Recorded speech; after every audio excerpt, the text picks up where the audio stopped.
Venezuela does not have enough food to feed its 30 million residents.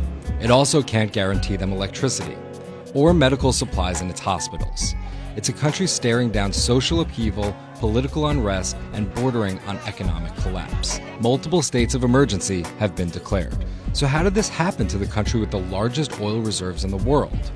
For years, subsidized oil bought Venezuela's government influence abroad and popular support at home. But collapsing oil revenue combined with a series of government missteps have many fingers pointing squarely at the unpopular president Nicolas Maduro.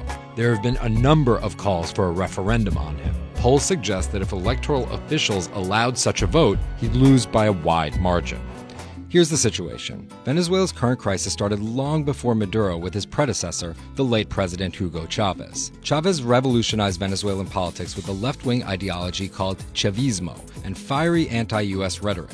Saying of George W. Bush, "Yesterday, the devil came here.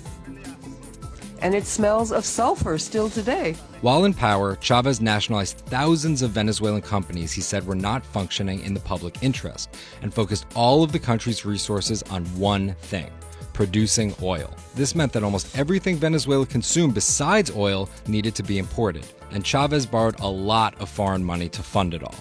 While oil prices were high, it worked. Then, in 2013, the first domino fell. Chavez died. Maduro took over for Chavez, and in 2014, the second domino fell. The price of oil started to crumble.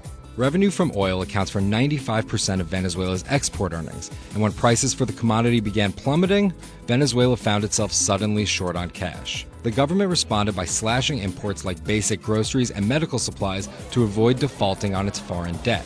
It also started printing money, causing inflation, which has surged into the triple digits without an end in sight. The economic freefall has exacerbated social problems. The country's murder rate is surpassed only by Honduras. Citizens wait for hours to get simple household goods, and Venezuela's misery index is the highest in the world. It's gotten so bad that food shortages have prompted major riots, and President Maduro is bearing the brunt of the blame. Demonstrations have been held across the country calling for Maduro's ouster. Maduro says it's nothing more than a coup attempt. Now here's the argument. Maduro's critics say that he has botched his presidency so badly he should resign immediately.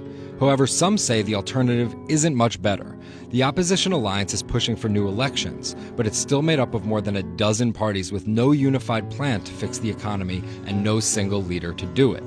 With oil prices unlikely to head back to previous highs, neither Maduro nor the opposition has a roadmap to fix the crisis.